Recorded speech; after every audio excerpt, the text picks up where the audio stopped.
আপনারা ব্যবসায়ী মানুষ, আপনারা এটা ভালো বুঝবেন। প্রোডাক্ট যে ব্যক্তি অর্ডার করেছে তিনি যেটা দিয়েছেন হুবহু ওইটার সাথে যত বেশি মিল রাখতে পারেন আপনি সব দিক থেকে, সাইজে, অন্যান্য সব দিক থেকে ওইটার সাথে হুবহু যত মিল রাখতে পারবেন তত বেশি আপনার ক্লায়েন্ট, আপনার কাস্টমার সন্তুষ্ট হবে। ঠিক না বেশি? আল্লাহ রাব্বুল আলামিন আমাদেরকে কোরআনে হাকিমে তার কিছু আদেশ নিষেধ দেওয়ার পর এগুলোর একটা মডেল হিসাবে পাঠিয়েছেন রাসূল আকরাম সাল্লাল্লাহু আলাইহি ওয়াসাল্লাম, এবং আমাদের জন্য তাকে নমুনা হিসাবে দিয়ে বলেছেন লাকাদ কানা লাকুম ফি রাসূলিল্লাহি উসওয়াতুন হাসানাহ লিমান কানা ইয়ারজুল্লাহা ওয়াল ইয়াওমাল আখির। তোমাদের জন্য রয়েছে আল্লাহর পাঠানো রাসূল, আল্লাহ পাঠিয়েছেন, আল্লাহর পাঠানো রাসূলের মাঝে তোমাদের জন্য রয়েছে উত্তম মডেল, নমুনা, আদর্শ। তার মতো করে তোমরা যারা আল্লাহর সাথে সাক্ষাতের কথা বিশ্বাস করো, তোমাদের যাদের বিশ্বাস হয়েছে যে কিয়ামতের দিবসে তোমাদেরকে আল্লাহর সামনে দাঁড়াতে হবে, তোমাদের জন্য আল্লাহর পক্ষ থেকে পাঠানো স্যাম্পল হলেন, নমুনা হলেন, মডেল হলেন স্বয়ং রাসূল করিম সাল্লাল্লাহু আলাইহি ওয়াসাল্লাম। অতএব এই মডেলের সাথে আমার কতটা মিল আছে, আমার দায়িত্ব আমার রাসূলের সাথে মিলে কিনা, আমার নামাজের স্থিরতা, নামাজের সৌন্দর্য রাসূল সাল্লাল্লাহু আলাইহি ওয়াসাল্লাম যেভাবে বলেছেন সেভাবে হয় কিনা, আমার ব্যবসা বাণিজ্য, আমার উপার্জন, আমার কামাই রোজগার রাসূল আকরাম সাল্লাল্লাহু আলাইহি ওয়াসাল্লাম যেই নির্দেশ নিষেধ দিয়ে গেছেন সেই গাইডলাইন অনুসরণ করা হয় কিনা, আমার জীবনের সমস্ত কাজগুলো নবী করিম সাল্লাল্লাহু আলাইহি ওয়াসাল্লামের সুন্নাহকে অনুসরণ করে করা হয় কিনা। যদি করতে পারি, যে যত বেশি মিল রেখে করতে পারবো সেই ব্যক্তি আল্লাহ রাব্বুল আলামিনের অর্ডারকে ওই যে স্যাম্পলের সাথে তত বেশি মিল রেখে করতে পেরেছে, এই জন্য আল্লাহ তার প্রতি তত বেশি সন্তুষ্ট হবেন ইনশাআল্লাহ। আর কেউ যদি বলে যে আরে বায়ার যে স্যাম্পল দিয়েছে রাখো, বায়ারের স্যাম্পল, কাস্টমারের স্যাম্পল দূরে থাকে, এটা একটা জিনিস হলো এর চেয়ে ভালো আমি বানাই দেবো, সে তার চেয়ে একটা ভালো বানাই দিল মনে করে, আদতে হয়তো তার চেয়ে ভালো, সাইজ যায় সবকিছু তার চেয়ে একটু বড় বা ছোট, ইন্টারভেনশন করে করে দিল, তো যে অর্ডার দিয়েছে সে খুব খুশি হবে? দুনিয়াতে খুশি হতে পারে, সে যা চাইছে সেটা যদি পারপাসটা সার্ভ হয় হতেও পারে, কিন্তু আল্লাহ রাব্বুল আলামিনের এখানে এই সিস্টেম নাই। আল্লাহর এখানে সিস্টেম হলো আমার রাসূল সাল্লাল্লাহু আলাইহি ওয়াসাল্লামকে পাঠিয়েছি তোমাদের কাছে মডেল করে, আমি হুবহু তার মতো চাই, তার চেয়ে কমও নয় বেশিও নয়। আপনারা যারা মক্কায় গেছেন, হজ করেছেন, আল্লাহ তৌফিক দিয়েছেন, আপনারা জানেন যে আইয়ামে তাশরিকের যে দিনগুলো, ঈদের দিন আপনারা জামরাতে পাথর মেরে তাওয়াফ করে কোথায় চলে যেতে হয়? মিনায় চলে যেতে হয়। মিনায় গিয়ে রাতে থাকা লাগে। কয় রাত থাকা লাগে? 3 রাত। মিনায় গিয়ে রাত্রি যাপন করতে হয়। 8 তারিখে সকালে ইহরাম পরে আপনারা চলে যান মক্কা থেকে কোথায়? মিনা। যে মিনা 8 তারিখে থাকে, তারপরে 8 তারিখে সারাদিন থেকে 9 তারিখে সকালে যান কোথায়? আরাফাতে। আরাফাতে সারাদিন থেকে রাতে মুজদালিফায় ব্যাক করেন, রাতে আবার মুজদালিফা থেকে সকালে মিনায় এসে পাথর মারে, তাই না? এই যে দিনগুলো, এই দিনগুলোতে মিনাতে, মুজদালিফাতে, আরাফাতে যদি কেউ 1 রাকাত নামাজ পড়ে, কয় রাকাত নামাজের সওয়াব হবে? কনফিউশনে পড়ে গেছেন আপনারা, হ্যাঁ? 1 রাকাত এই কয়দিনে যত নামাজ পড়বো আমরা মিনাতে, মুজদালিফাতে, আরাফাতে, যত নামাজ পড়বো ফরজ হোক সুন্নত হোক, প্রতি রাকাতে কত রাকাতের সওয়াব হবে? হ্যাঁ, 1 লক্ষ। আন্দাজে ঢেল মারার ওস্তাদ। আরে ভাই 1 লক্ষ সওয়াব হবে তো মসজিদে হারামে পড়লে, এটা কি মসজিদে হারাম নেই? তাহলে মক্কার মসজিদে হারাম শরীফের মসজিদে নামাজ পড়লে 1 লাখ, আপনি পড়ছেন আরাফাতে, হ্যাঁ, এখানে এক রাকাত পড়লে কয় রাকাতের সওয়াব হবে? এক রাকাতেরই সওয়াব। কিন্তু মিনা থেকে এই কত 10 কিলোমিটার হবে হয়তো কম বেশ, এই দূরত্বে হারাম শরীফ আছে, সেখানে গিয়ে পড়লে এক রাকাতে কয় রাকাতের সওয়াব হবে? 1 লক্ষ। হিসাবটা বুঝেন। এখন কোন হাজী সাহেব যদি যায়া বলে যে বাবারে তোরা সবাই মিনায় যা, মুজদালিফায় যা, আরাফাতে যা, যা মনে চাই কর, আমি হারাম শরীফ ছাড়তেছি না রে বাবা। কারণ তোরা পাবি এক রাকাতে 1 রাকাত, আর আমি এখানে পাবো এক রাকাতে 1 লাখ। ব্যবসায়ী মানুষ 1 লাখ গুণ বেশ কম হলে এই ব্যবসা কেউ ছাড়ে? এখন এটা যদি কোন আল্লাহর বান্দা সিদ্ধান্ত নেয় আর সে বলে মিনা মুজদালিফা আমরা কোথাও যাবো না, আমি এখানে থাকলাম, কারণ আমার একে 1 লাখ দরকার, তোমরা তো একে 1 পাইবা, এই লোকের হজ হবে? সওয়াবের ঘাটতি বোঝাই করে ফেলা, এটার নাম ইসলাম না। ইসলাম একমাত্র নাম হলো মুহাম্মদুর রাসূলুল্লাহ সাল্লাল্লাহু আলাইহি ওয়াসাল্লামকে অনুসরণ করার নাম।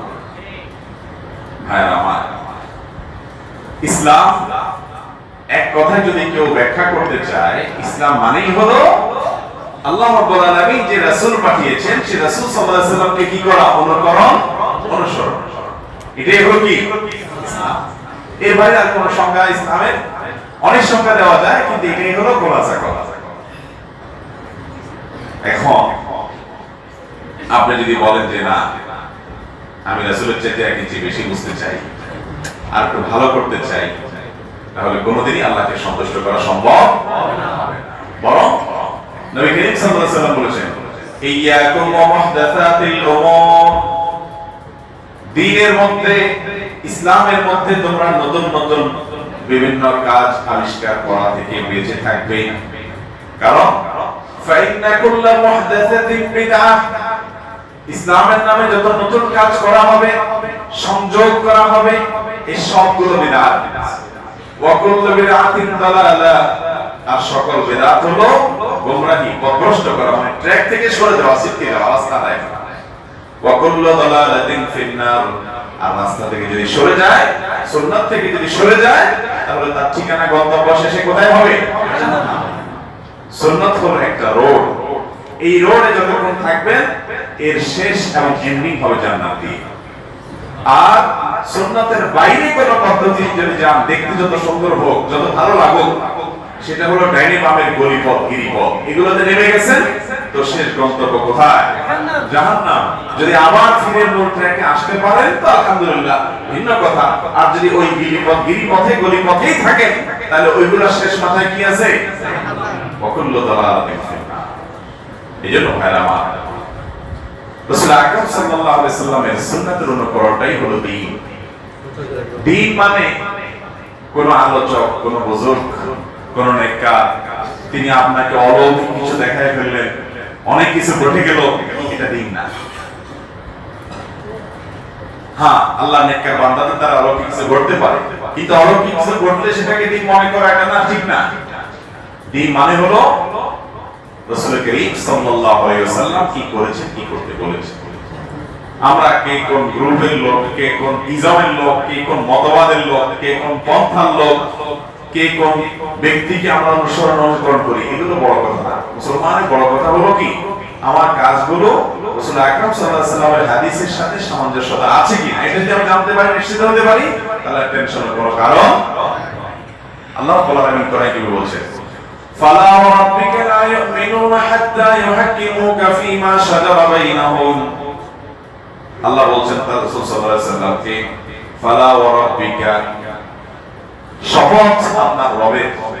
আল্লাহ নিজের নামে নিজে শপথ করে বলছেন, আপনার রবের শপথ, লা ইউমিনুন, মুসলমান যারা দাবি করবে, মানুষেরা, আপনার উম্মতেরা কেউই ততক্ষণ পর্যন্ত ঈমানদার হিসাবে আল্লাহর কাছে গণ্য হবে না, ঈমানদার হতে পারবে না, হাত্তা ইউহাক্কিমুকা ফীমা শাজারা বাইনাহুম, যতক্ষণ পর্যন্ত তাদের মধ্যকার বিভিন্ন বিষয় নিয়ে বিবাদ, গন্ডগোল, বিতর্ক, ভিন্ন মত তৈরি হলে তারা আপনাকে অর্থাৎ রাসূল আকরাম সাল্লাল্লাহু আলাইহি সাল্লামকে সালিস না মানে, সালিস মানে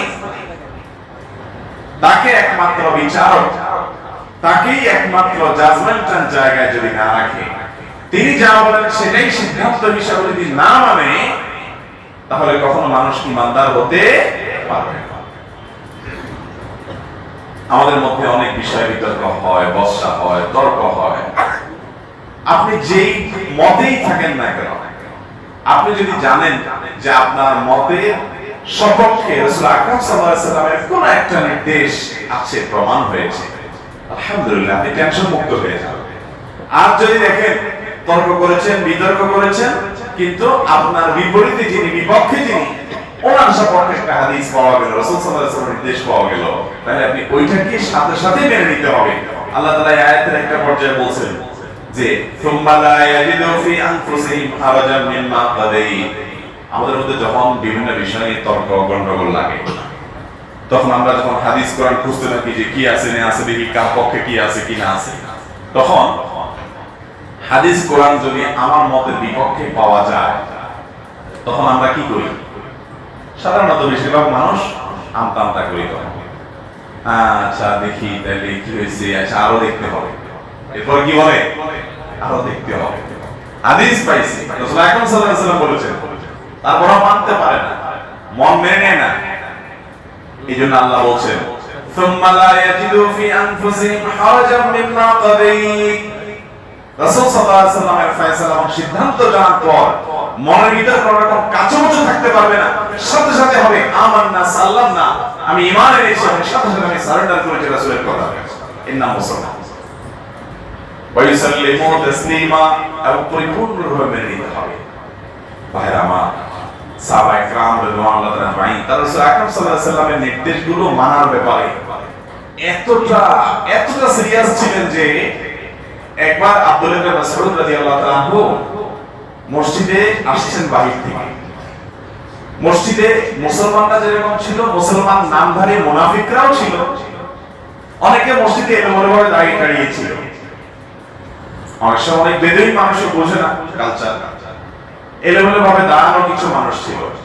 নবী করিম সাল্লাল্লাহু আলাইহি ওয়াসাল্লাম খুতবা দিচ্ছিলেন, এর মধ্যে এরকম এলোমেলো কিছু লোক দাঁড়ানো, তিনি বলেছেন বসে পড়ো তোমরা। এই যে বসে পড়া বলেছেন, এই কথাটা আব্দুল্লাহ ইবনে মাসউদ রাদিয়াল্লাহু আনহু মসজিদে প্রবেশ করছেন, মসজিদের হয়তো সামনের দিক দিয়ে ওঠা সিঁড়ি বা এরকম কিছু ছিল, এরকম কোন একটা পজিশনে তিনি ছিলেন, ঢুকতেছেন। নবী সাল্লাল্লাহু আলাইহি ওয়াসাল্লামের নির্দেশ বসে পড়ো, এটা শোনার সঙ্গে সঙ্গে ওই জায়গাটা বসার মতো না, কিন্তু তিনি বসে পড়ছেন।